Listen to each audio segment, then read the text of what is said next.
How many of you are prepared for an incident like this?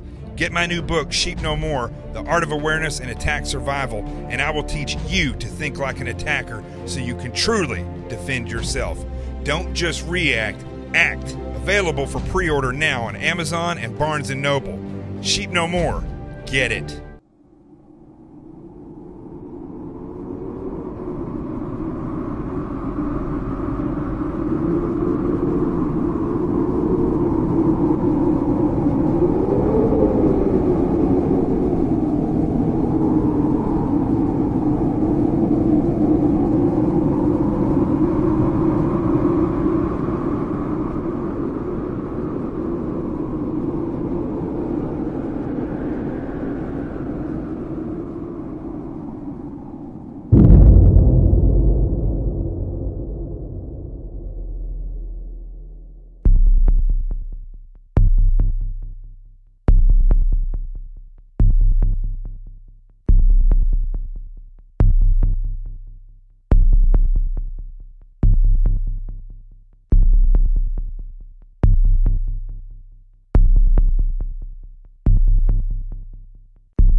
My name is Jonathan Gillum. And this is The Experts.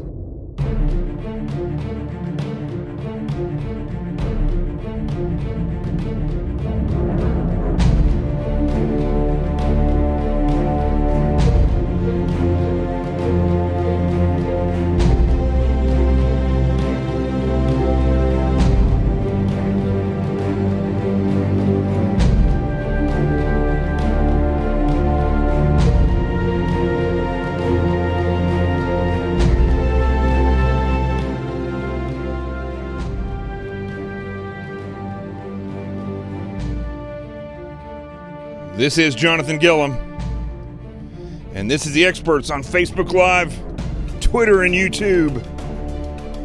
And I'm here with my crippled knee and my old dog over there. So all is good, and it's been a busy day, as everybody would probably think that it's going to be a busy day. Day before the book comes out online, or the shipments start going out. And but it's already available on the shelf at Barnes & Noble. I'm pretty sure I bought the first one off the shelf at Barnes & Noble this weekend, and man, it was a pretty interesting experience going in there and seeing a book. I never thought I would write a book, and so more books on the way, I guess. I think we're on to something here about how to educate the people. And remember, this isn't about war stories. This is about educating America and helping them become more focused on how to be empowered. So let's go ahead and let's get started now.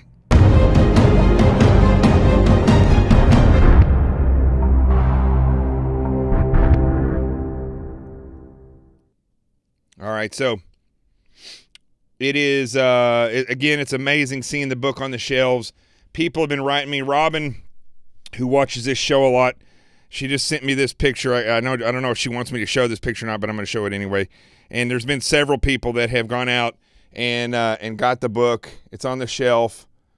She looks so sweet. And so that's awesome that it's there on the shelf.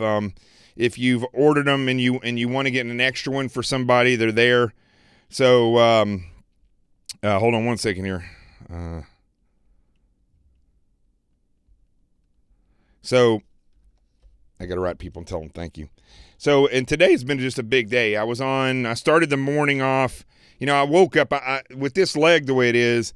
I'm sleeping about 2 hours at a time all night, and then I'll wake up and it'll be cramping.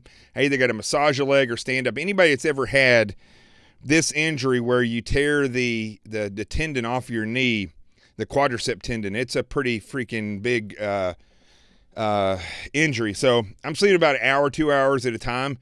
And so I woke up at 7. And of course I started getting texts immediately from my cop friends. And so I turned the TV on and got ready because I had NRA TV started at 9, and then 9:10 I was on with David Webb. After David Webb, I did Dr. Drew in LA, which is awesome. He's great. I was on with Bill O'Reilly, and that aired at 7 p.m. tonight, I believe, on his podcast, and then Newsmax at 5. So I've been all over the place today. Well, I did it all from here, but I've been going nonstop with these interviews. Very interesting because I was watching TV today, and I had to turn TV off because there's no. I'm not saying this because I'm going to sit here and try to brag on what we do in this show. You know, typically it's called The Experts, and so I have people on here. If I can't speak about something, you know, I get somebody, whether it be taxes or I go find them. I get them to debrief me, and then I come and debrief you. So one way or another, the expert analysis is getting to you. That's the whole gist of this show. It's not me. I'm an expert in a certain field, but I'm not. The experts is plural. So days like today, though, there's probably nobody better that you're going to listen to analyze this situation than I am, because I ran the special events program here in New York City for about 2 years and was associated with it for many, many years. And it looks like I might be, well, I thought I was frozen on Twitter there for a minute. But so, you know, I was the liaison with the NYPD, with all the Secret Service, with all these other agencies, with the private entities. And so I was constantly working in these organizations. This is where I perfected the techniques in my book, Sheep No More, The Art of Awareness and Attack Survival. It's where I took the mindset that I learned in the SEAL teams as an unconventional warrior and then combined those with the time in the Air Marshal, with the security contractor company, AMTI, working with all these other SEALs, again, for 3 years, nonstop, doing threat assessments all over the country, and really learning how to apply our understanding of unconventional warfare into the threat assessment process and looking at things from an attacker point of view. And then the FBI when I was here in New York City on the Joint Terrorism Task Force. So you're not going to get many people that can speak to this better than I can, but I would expect people that are going to go on TV and talk about this. I mean, first off, the anchors have been doing this for long enough where there's been enough terrorist attacks where you think they would have some questions where they're kind of really digging and enlightening the people and helping people understand the the technicalities of how the thing happened. It was horrible. And then when you take the analysts that they had on there, it was all day long boilerplate. And, you know, I forgot that I had this queued up. I want to play for you. Everybody knows me, knows my pet peeve here about when it comes to threat assessments is using the term known credible threat. Well, there is a credible threat, and it's known for New York City, United States, and it's called Islam. And Islam is fundamental Islam is at war with the United States, and they have been declared war on us over and over again since basically 1979, and we don't get it. of course, when you throw into the mix a communist mayor like de Blasio here, and you got his buddy over there, Cuomo, right here. I couldn't find his soundbite. It was even worse. But let's listen to Bill de Blasio here for a second. Let me make sure this is on. Address the situation quickly. All right, hold on. Situation to make sure people were safe. Thank God the only injuries that we know at this point were minor. But I agree 100% with the governor. It's low. The choice of New York is always for a reason. Because we're beacon to the world and we actually show that a society of many faiths. Yeah, I know it's low, so hold on. Oh, there you go. We showed that democracy can work. Okay. And our enemy. All right, so let's go back, listen to this again. The only injuries that we know at this point were minor. But I agree 100% with the governor's point. The choice of New York is always for a reason.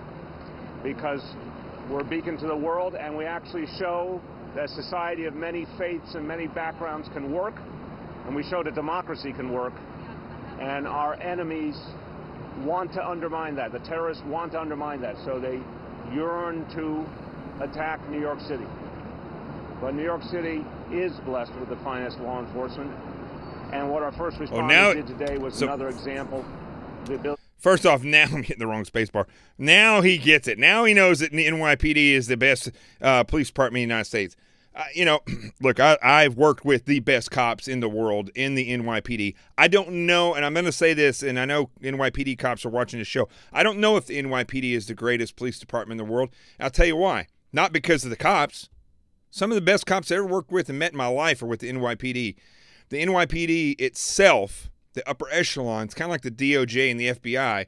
It's so politicized that they can't find their elbow through their, I don't remember how you say that, elbow through your ass, or how you can't get to your, I don't know how they say it, but they can't figure out how to do real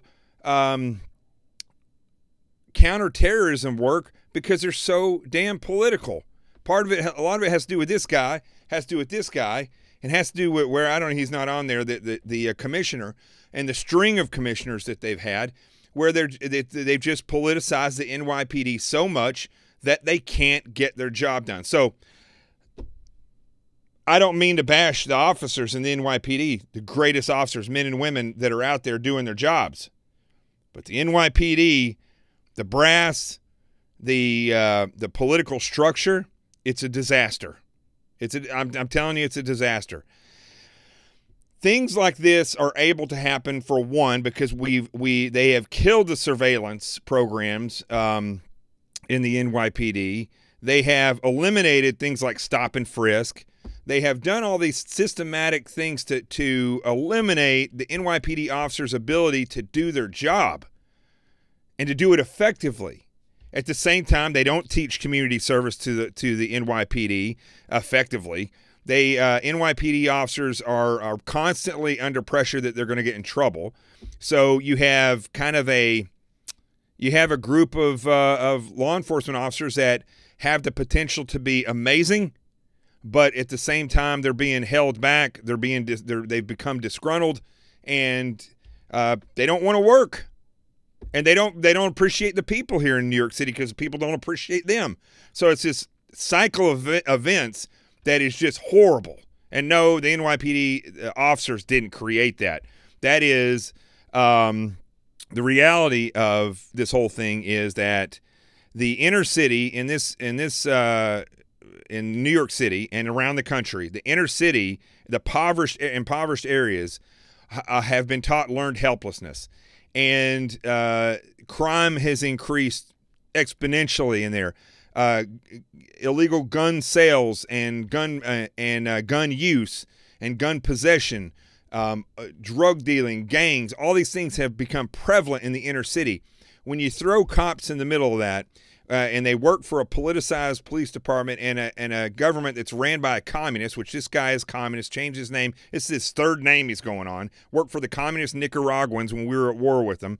So you put these officers in this predicament, and then you don't support your officers, and you do support the criminals. I mean, what's going to end up happening is you're going to degrade your police force to the point where they don't want to do their job and they're disgruntled. I've had cops look at me, instead of saying hello, they look at me like they want to lock me up because I'm walking down in the park right down, where I live, and it's 12 o'clock at night, but I'm writing a book then, and I was up late at night, and I walked my dog down there in the park, little Jack Russell, at that point he was like 17 years old, now he's almost 18, and they look at me like, is this guy running drugs? And I said, hey, how's it going, guys? They didn't even look at me. Well, I don't like that, and that's their problem. That's their problem because they've allowed this whole system to taint the way that they interact with people. But at the same time, the city is the politics in the city have completely destroyed their ability to do the effectiveness, to do the job effectively.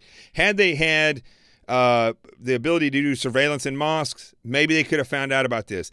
Had they had because I know in Brooklyn, right where this guy's from, I was on the Joint Terrorism Task Force. I was on surveillance squad for over a year, every single day doing surveillance, 10 to 14 hours, sometimes 24 hours in a row. I know exactly where that guy is, but those types of surveillance don't happen anymore with the NYPD. So had there been, maybe this would stop. Had stop and frisk not been stopped, maybe that guy would have been stopped. I mean, who knows? But we do know that there was no surveillance to catch him, and we do know there was no stop and frisk to stop him. So, but let me play a little bit more of this because I want you to hear what he's going to say right here. Hold on. To address the situation quickly, contain it, and make sure people are safe. Let me just say, it's very important for my fellow New Yorkers to know there are no additional known incidents at this time. There are no additional known activities. We will wait for a fuller investigation. Okay, so that doesn't mean anything. That's a fake statement because what he's doing, he's saying, hey, go on about your business. We don't know of anything else. So, it's most likely there's nothing there because we don't know. We haven't heard of anything. We'll let you know if there is, and then you can be worried and you could go home and you get out of work early. But right now there's really nothing. We don't have anything else. That's what he's saying. He doesn't know if there is or isn't, just like they didn't know whether or not this guy was going to do it this morning or not. It's some of the dumbest language that you can hear in politics, and they get up here and they parade. This is a Port Authority right behind them. And they get up here. They all drive down. They all make their little appearances up there. And for some reason, the people buy into it. But it's stupid. They're not in charge of this nonsense. They've politicized law enforcement.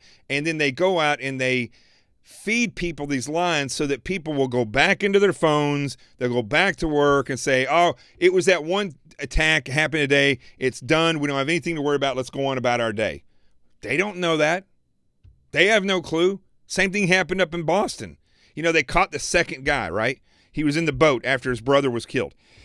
They catch the second guy. They bring him out. Everybody starts celebrating. The mayor goes on television and says, we got our man. The chief of police, we got our man. Are they psychic? Do they know that there's no other parts of this cell? No. So what they're doing is they're literally, first and foremost, they've taught learned helplessness to the entire citizenry.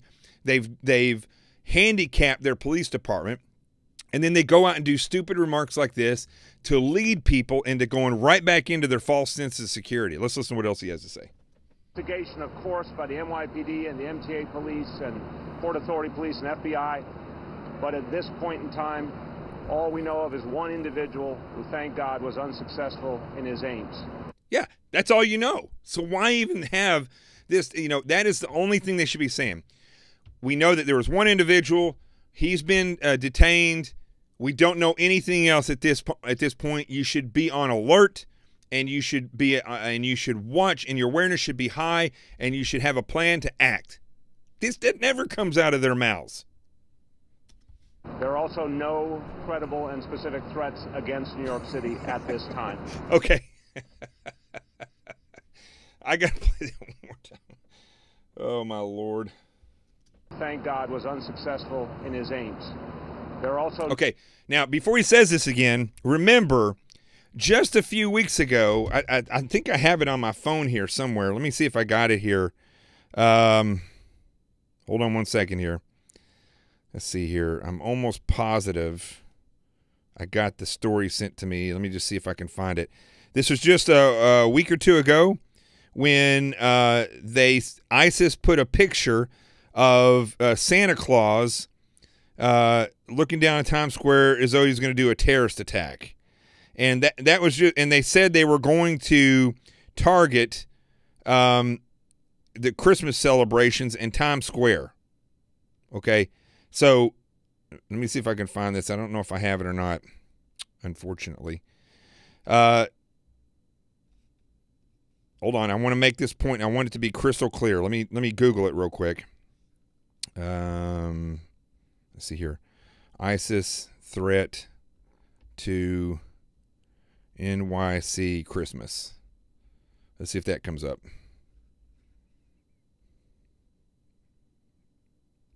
Yes, okay. So this was like a week or two ago. And let's pull this up. Come on. This new iPhone 8 is rather aggravating.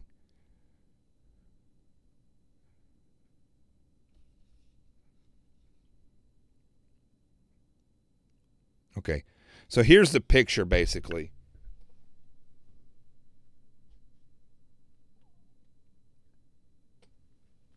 And you see the explosives that says danger, and there's a Santa Claus looking down there, and it says, "We meet at Christmas, New York, soon." So, and that's Times Square celebration. Now that was just a couple of weeks ago, and that was from ISIS. Let's listen to what Big Bird de Blasio has to say here. No credible and specific threats against New York City at this time. Okay, what was that again? Successful in his aims. There are also no credible and specific threats against New York City at this time. Okay, so I just showed you a picture that's credible because it came from, they know that it came from an ISIS source, and it says specifically, "We will see you in New York for Christmas."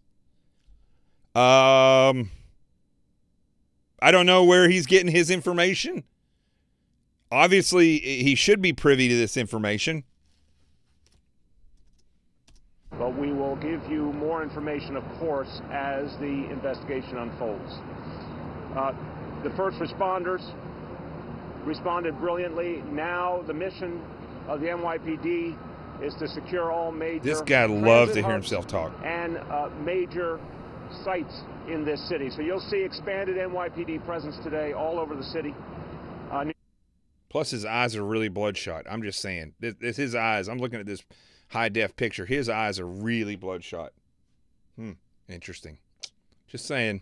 There's been known to have certain smells of marijuana coming out of the mayor's mansion. Also, he's saying that there's an increased police presence today.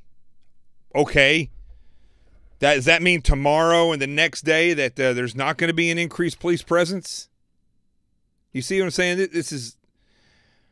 This is all smoke and mirrors. This is hogwash. This is nonsense. And quite frankly, it is insulting to the American people that they come out with this nonsensical rhetoric and do nothing to empower the people. Nothing. It's ridiculous. So anyway, let's go over real quick. That's enough for this guy. I got to get him off that screen. He gives me a headache.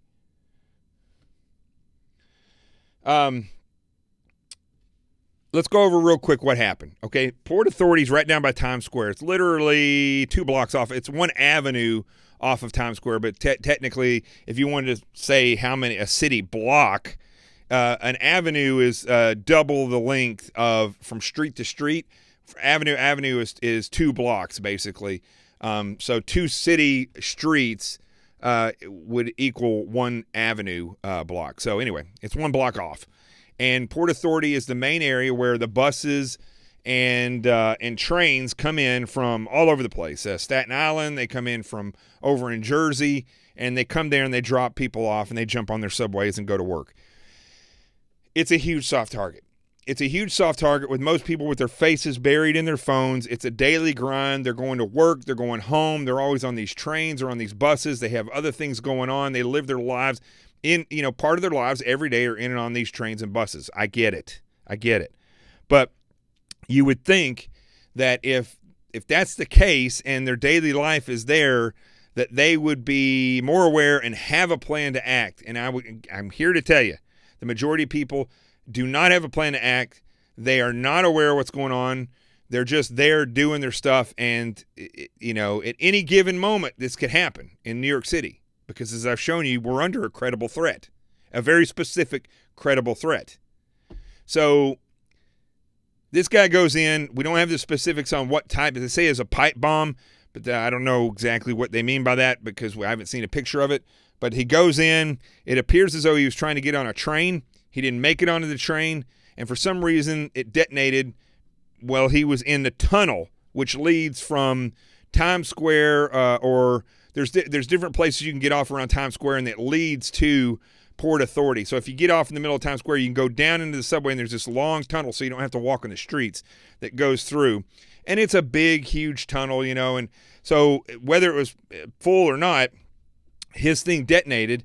But because it's a tunnel, right, there's going to be the explosive is going to be contained somewhat, which means it's going to be amplified quite a bit for a lack of terms. It's going to increase the exponential, or it's going to increase the explosive power to an extent because it's going to be, the explosion is going to be held here and it's going to expand this way. So I don't know the whole mathematics of it, but instead of it being able to go like this and expand, just think about it this way. The explosion is going to go here. It's going to stop, and so it's going to push out all the force this way. So, but because it's in a tunnel and it did have the ability to press out that way, that alleviated some of the pressure of this blast, whereas if he would have gotten into a car in a contained structure where the shock wave and the blast was contained on all sides, all four sides, you would have had a much greater number of people injured or dead. So, I mean, look, if that tunnel would have been packed and it went off, you would have had a lot more people dead. I don't know the case. I don't know how many people were in there, but it appears as either it went low order, which means the whole thing didn't explode, or there just wasn't enough people in there. And when it exploded, it was able to dissipate without causing more injuries than like 3 or 4 people, I believe. So, again, had he gotten onto that train, and had that explosive went off correctly, if we're looking at 20 pounds of explosive, which I don't know how much he had on there, but like in a backpack, you're looking between 10 and 20 pounds of explosives. And when we say 10 to 20 pounds, it doesn't mean that it weighs 20 pounds. Depending on what the type of material is that they're using, it means that the TNT equivalent would be 20 pounds. So if you have a blast of C4, it may only be a pound and a half of C4 is going to be a block about this big, right? And so if you weigh that, it doesn't weigh a pound and a half. It weighs literally hardly anything.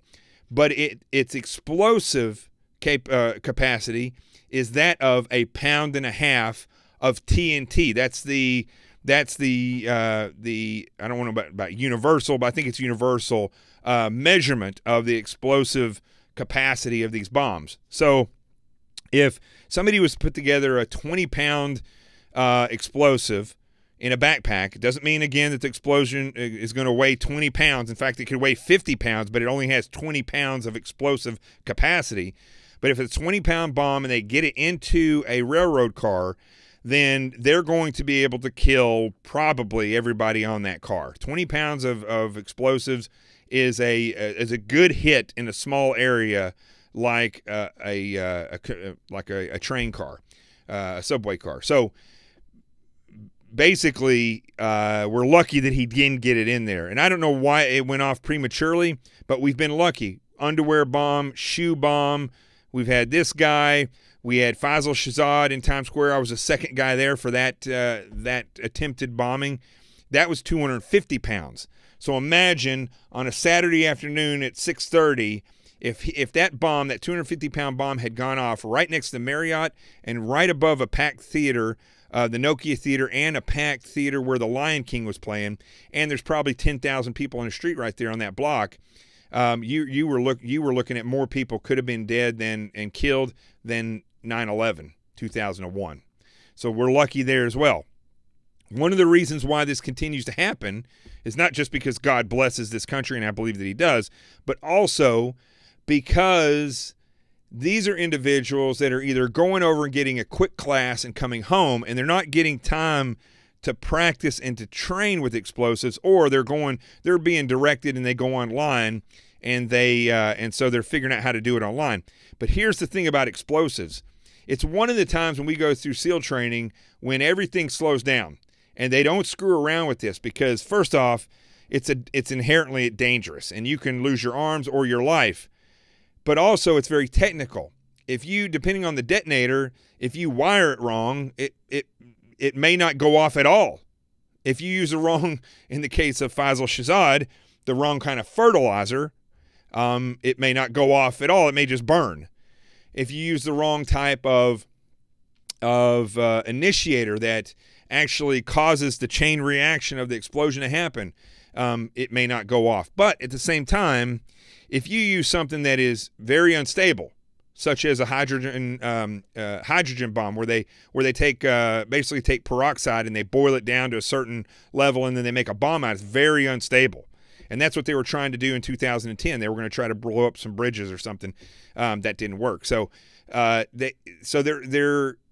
if you don't know how to work with explosives, you're kind of playing the odds that you're going to get it right where it'll actually go off, or you may be playing it wrong where, if you use a cell phone or if you use something that works off of normal frequencies and you walk through an area where somebody may be dialing a phone and it's close to that frequency, it may make that explosive go off. So there's all these factors that if you don't train with this stuff, you're liable to be killed or completely fail in your mission. So that is why we continue to see failures in these bombings, because logistically we are so far removed from the actual battlefield where all this stuff is tested and proven, and these people become these experts over there in the fundamental Islamic different factions. You got ISIS and Al-Qaeda, Boko Haram, all these different groups, and on Khorasan, all these different groups. So they're kind of mastering their stuff over there, using it, blowing up malls and stadiums and arenas and killing police and just causing mayhem. And they're learning their trait very well, but they haven't mastered the ability to get people trained properly, get them over here so they can put it together. It's one thing to get a guy who says, I'll blow myself up for Allah and for some virgins and strap a bomb to him. That's one thing. But to get a guy who's willing to do that and train him to actually do it effectively, to put the thing together effectively, logistically, that's just a hard thing to do. You got to play a huge numbers game. So that's what's beneficial to us in this country. And that's why I believe these attacks are quite often fall short of what they would like to do. But make no mistake about it, this was not a failed attack. The one down on the bike path on Halloween night was not a failed attack. You got to remember, terrorism is the use of fear, intimidation, and violence for a political aim. It is a tactic to scare people into. It's almost like their Twitter. All right, instead of going on. Like we got some tough guys, was getting, attacked yesterday on Twitter by some tough guys. Instead of going on there, and it used to be 140, now it's 280 characters, and acting tough, they go and strap a bomb and walk in. And the reality is, whether or not they get a full casualty count, they're still inputting fear and intimidation and using violence to make people see their message. And that's exactly what terrorism actually is. So, we often need to look past whether it's a bombing or knifing or shooting or a car where they're running over people, and just look at the fact that what are they trying to do with this attack? Are they trying to cause fear, intimidation, and violence? Gotta make sure Rico's okay. So that's basically what this boils down to. Now, I don't know why his bomb went off prematurely, but it did. Thank goodness it did. and only a few people were hurt. God bless them. I hope they get better. But fortunately, no one was killed. Looks like his virgin parts may have been injured in the process as well, which is fine with me. So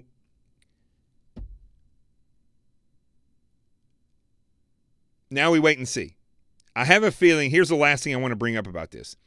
This guy is going to lawyer up, because you have to remember, the DOJ is still Obama's DOJ. It's not Trump's DOJ. He hired Sessions to go in. Sessions recused himself, is nowhere to be found. Everybody else is from the Obama administration. So we're still looking, and I'm a Trump supporter, and I believe in President Trump, but he could say all he wants about we're going to do this or that. He hasn't changed the DOJ. The DOJ is the same people, which is what we're going to talk about in the next one. So instead of this guy being charged under the I couldn't even say this for some reason, the UCMJ, the Uniform Code of Military Justice, as a war criminal, he's going to be tried as a criminal in our criminal courts. And so if he hasn't already, he's going to lawyer up, and he's not going to say anything. Same thing happened with the guy that was running over people down on the bike path on Halloween. He lawyered up, and then you get no intel out of it. So successful, I'd say successful attack. They utilized our lack of awareness. They utilized our the law enforcement's inability to go and do surveillance, and inability to go and do stop and frisk. They are utilizing the criminal justice system right now, the politicized criminal justice system that should be putting these people under the Uniform Code of Military Justice and trying them as war criminals, and they're not. They're gonna take them into the criminal court system, and so we've lost that investigation already. I predict.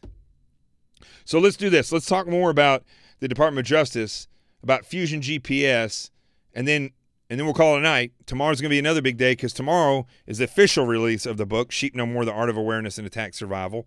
You can get it in Barnes & Noble right now, as I said earlier.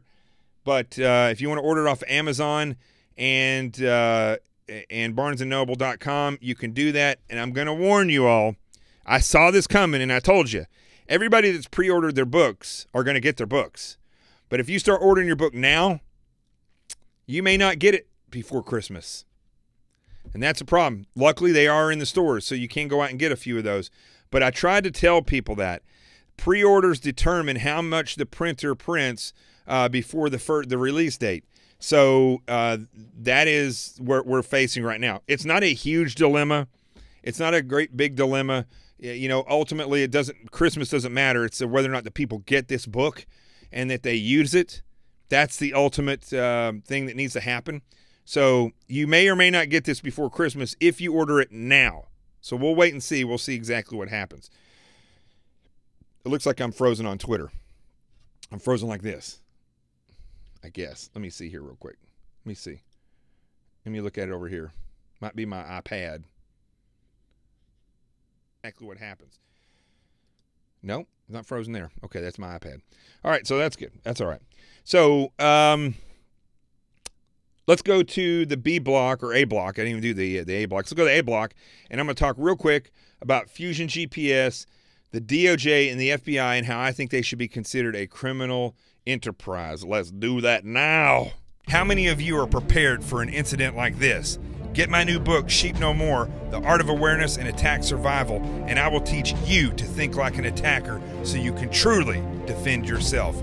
Don't just react, act. Available for pre-order now on Amazon and Barnes & Noble. Sheep No More. Get it.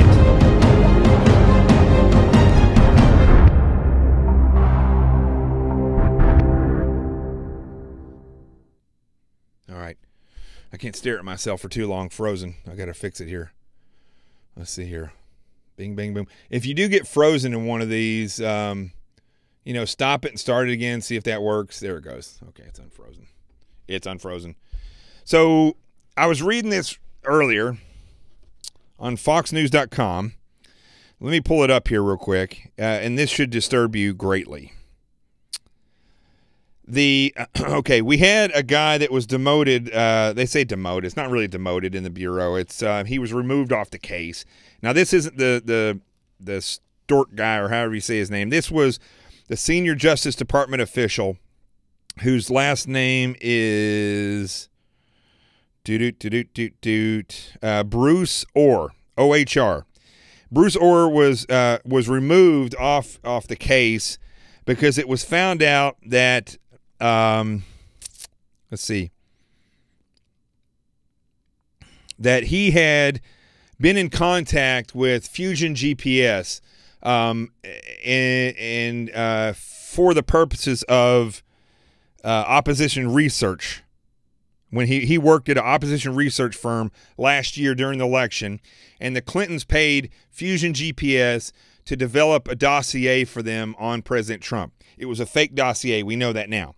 But here's what is more striking about this. His wife actually works for Fusion GPS.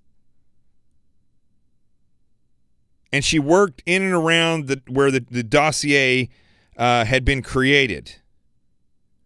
His wife worked for Fusion GPS during the 2016 election. Now, the precise nature of her duties, this is also off of FoxNews.com. This is from James Rosen, another great reporter. He says that the precise nature of her duties included whether she worked on the dossier remain unclear, but a review of her published works available online revealed that Mrs. Orr has written extensively on Russia-related subjects. Different staff confirmed to Fox News that she was paid by Fusion GPS throughout the summer and fall of 2016. Now, listen, folks. We're going to talk more about this in the coming weeks. Now look at what you have. You have Comey that was there before. Obviously in bed with the Clintons and the whole Obama administration, was not neutral, and was and Loretta Lynch, and sometimes he was doing Loretta Lynch's job. He was covering up for them. You had the FBI agent that was removed and given a lateral promotion. He's now head of all human resources in the FBI, which is crazy. He's a deputy assistant director. I forget his name. It's like Stork or Stark or something like that. So he was removed. He's the guy that was telling Comey to dumb down the language, or he changed the language where it didn't sound like Hillary Clinton had committed any crimes. He and his wife, I believe his wife, are connected, or I believe connected to the Clintons and the Clinton campaign. He was working on the Clinton case when they decided to, and I think he made the decisions to interview Hillary Clinton with other targets of the investigation in the room together before they interviewed them. That's awfully odd. So he did all these different things. You have Deputy Director McCabe, whose wife is a big Democrat, who she received close to $1 million from the Democratic Party. McCabe never said anything about that in his financial disclosure. That would get a normal agent fired. And Deputy Director McCabe has been involved in all these different things. He was on the Clinton investigation. He was removed from it and then put on something else that had to do with this. I'm drawing a blank on this, but it's regardless, whatever it is. McCabe, this other dude, you got this this Orn guy here. You got who is a consultant and an attorney for the DOJ. You've got Comey. You've got Mueller, who handpicked Comey, and Mueller systematically destroyed the FBI while I was in there, turning it from a law enforcement agency into an intelligence collection agency, which makes sense if you're trying to control everything and feed only information to your superior, the great and mighty Obama. And basically, you have all these people that work together, that are a part of one group, that have literally functioned in if you look at it, a very subversive way. They have not functioned at all in a capacity to figure out whether or not there was collusion with the Russians, whether or not Hillary Clinton was guilty. They have functioned together, and it is so evidently clear of how they all work together that when you add Fusion GPS into it, and you add in there this fake dossier, and you add in there the way they were all conspiring together to make sure that Hillary Clinton got elected, I have to say, looking at it from an investigative standpoint and having been an FBI agent, that I think we can link 2 or more crimes together where the whole group was working for the same purpose. Now, what is that called? That's called a RICO statute, and that means they are functioning as a organized criminal enterprise. And I think that is where, if the president wanted to start looking at something, if the press wanted to start looking at something, that's what they need to start looking at. I think there's enough evidence to show that all these people had their little piece of the pie and had done things in furtherance of getting Hillary Clinton elected and suppressing the truth, obstructing justice, helping Hillary Clinton out with these emails, which we don't even know the extent of that, which is espionage. We're seeing multiple crimes, more than 2, committed by the group for the same purpose. That's a RICO statute. So that's what I believe. Sorry, I keep looking over there to see if my dog's going to fall off. I got him sitting up on this thing over here, so he's sleeping.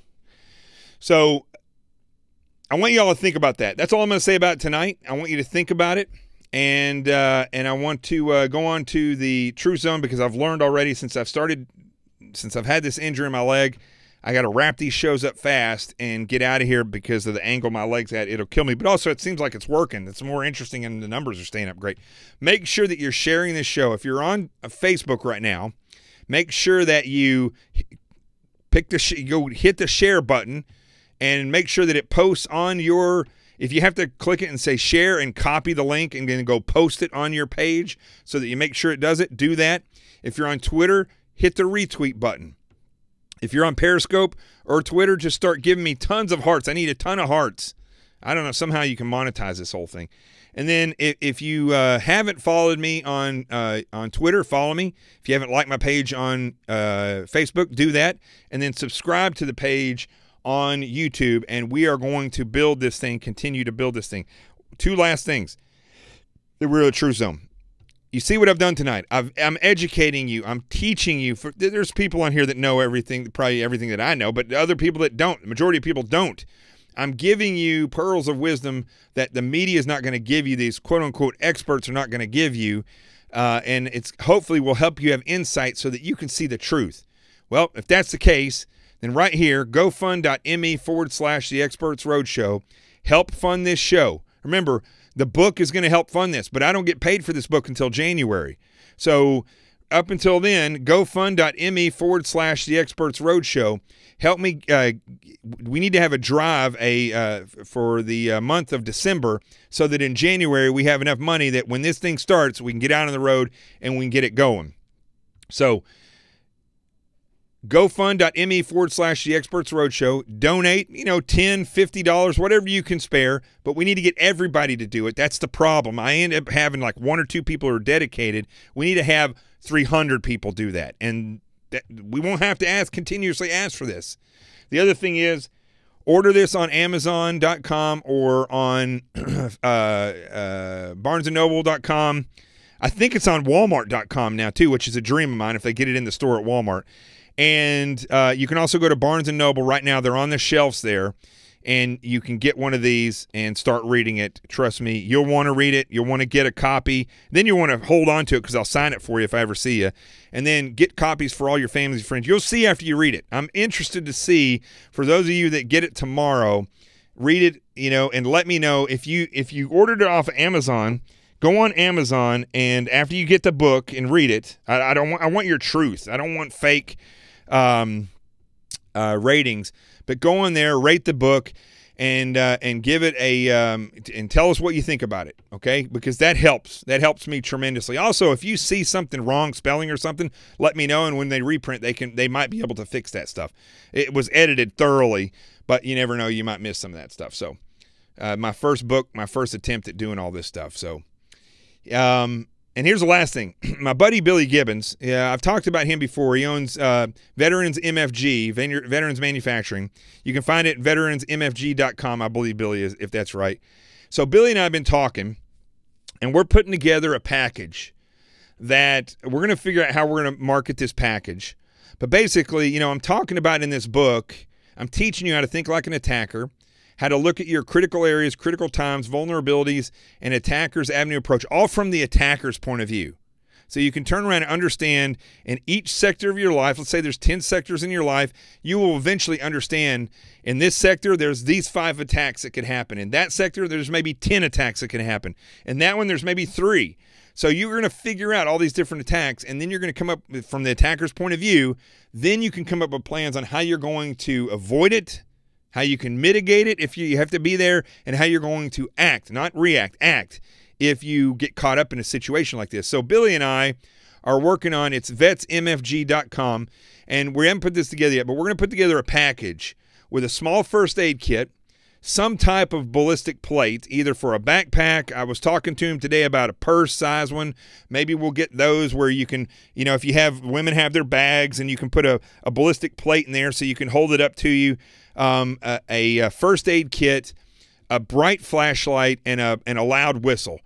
Doesn't take a whole lot, but if you have those things, now if you get in a situation where you need a light, that's great. You can also shine it in the light of somebody who's trying to, or in the eyes of somebody who's trying to do something, and kind of blind them if it's a bright enough flashlight. You got the whistle to call attention to you.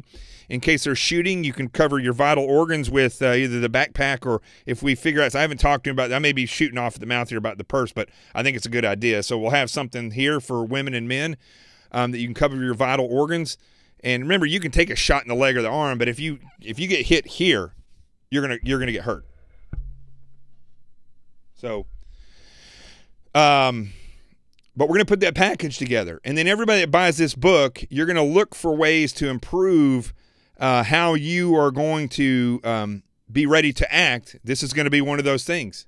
You can have some type of ballistic protection, a first aid kit, a flashlight, and a whistle or something to draw attention. And then what you do with that is you add into that wherever you live. You go to Google Maps, you copy a map or a blueprint of where you work or what facility you're going to be in for the night, and you look at where everybody like typically leaves from the stadium arena. You find somewhere else to leave from and keep that with you. You build yourself a miniature go bag is what you will do. So we're going to, Billy and I, we're going to work on that. And so he says he's got all that stuff already. We're going to work on putting those packages together, and then we'll come on and talk about that this month so you guys can get those. Let's go to the Truth Zone. Let's do it.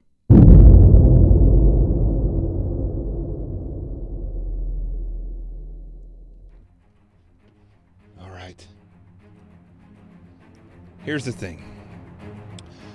So,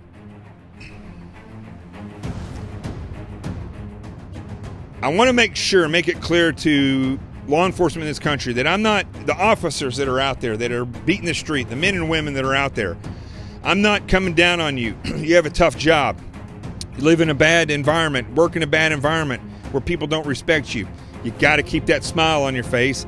You got to realize that you're there to protect and serve. Sorry, you're not there to be a badass. That's not your job. It doesn't say on there on the side of the car to be a badass. That's not your job. Your job is to protect and to serve, to go out and save people and fight bad guys. That's your job. You need to remember that and stop looking at people as though everybody's a criminal that wants to kill you. Because I can guarantee you, the people that want to kill you, whether you're looking at them like a criminal or not, you're still, if you're tactically sound, you'll be able to react just as fast with a smile on your face as you can with a badass look. All right, that's the first thing. I love you all, but you got to remember that. And the politics, don't let it crush you.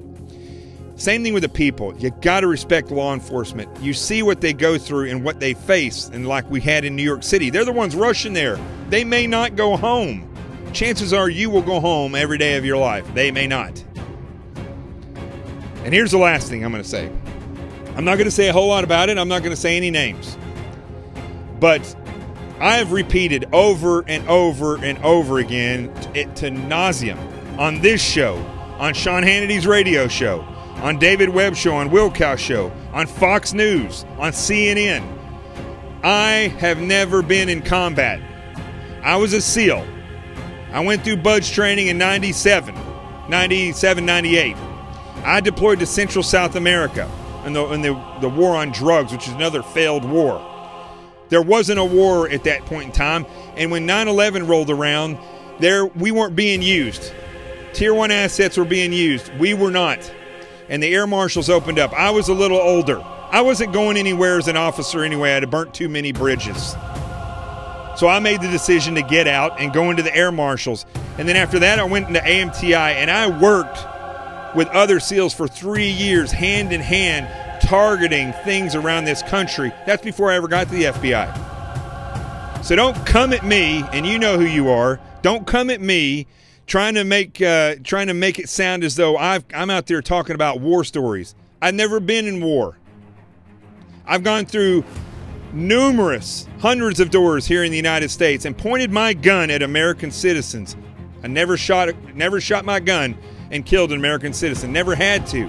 But I did come close to it several times. I talk about one of those incidents in the book. But I was trained highly enough from being in the SEAL teams and doing all these things that when it came time for me to choose, do I shoot this person or do I not, I was clear in my mind, I was clear in my decisions. But don't come at me with that. I don't care if you have 16 or 20 deployments overseas fighting war. The warrior spirit is in here.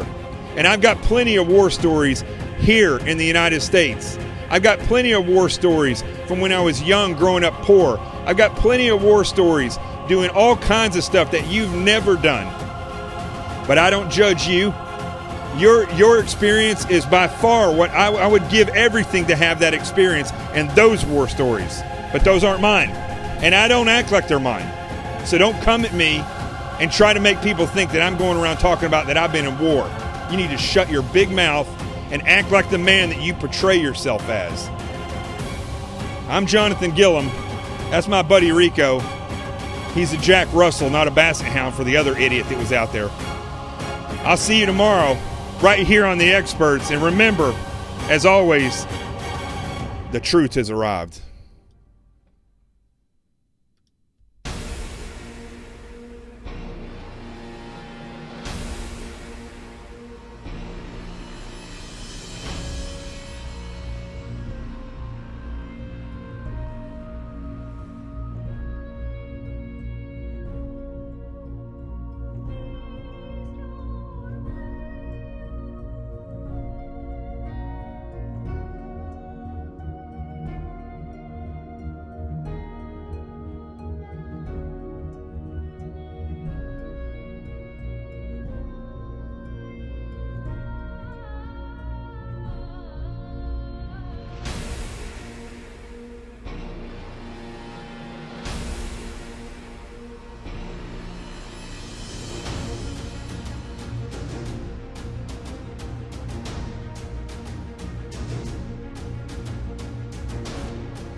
How many of you are prepared for an incident like this? Get my new book, Sheep No More, The Art of Awareness and Attack Survival, and I will teach you to think like an attacker so you can truly defend yourself. Don't just react, act. Available for pre-order now on Amazon and Barnes & Noble. Sheep No More. Get it.